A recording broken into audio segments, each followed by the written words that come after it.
When I think about stalking, I think about how can I find enough evidence to prosecute. I know stalking's out there, but getting enough evidence to prove it in court is sometimes difficult, and it sometimes takes a period of time.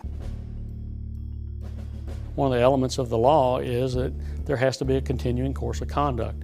And the definition of a continuing course of conduct is 2 or more acts which demonstrate a purpose.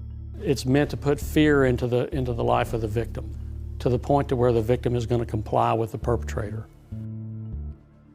These cases are sometimes so hard for us to prove because we have to be able to convince our jurors that that threat is real. And I think that's so hard for us to be able to do that sometimes because sometimes he doesn't threaten her, you know? They've been in this relationship long enough that he's been able to develop this cunning ability that everything he does is coercive and everything he does is about controlling her. And so while I may not think that those roses are threatening and the 12 members of the jury don't think that's threatening, that's really threatening to her. And so I think that sometimes is the biggest barrier, is getting the other members of the community, especially, you know, if these cases go to trial, to understand that he has this well laid out plan for being able to keep her where he wants her. And while it's not scary to us, it's really scary to her. Some victims get frustrated because they think law enforcement should do it all for them.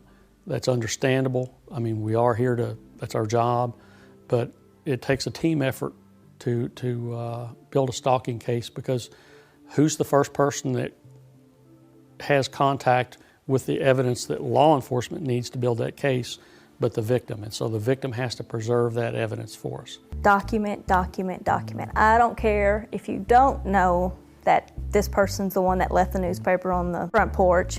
Write that down. You go outside and your tires are slashed. Well, you don't know who slashed your tires. I don't care. Write it down. If there are other witnesses around, make sure you get their information so that you can have them as witnesses later if we need them, you know, so that it's not just your story versus his story. Cell phones these days are just mini computers. So text messages, photos, call logs, all that can be taken off of a phone. Even if they came from a blocked or unknown number, at least be able to document, well, at that time, that's when this person called and harassed me.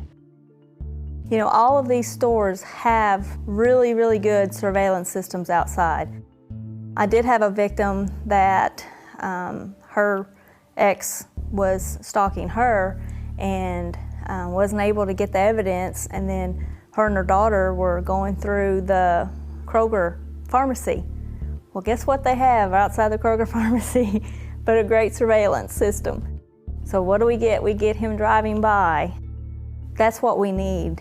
And it is, I mean, a lot on the victims to have to do this, but sometimes it's the only way, because we as officers can't be there with a victim 24/7. Those are things we use to build a stalking case on, and so if a victim can assist us with that, that goes leaps and bounds towards being able to build that case and prosecute it.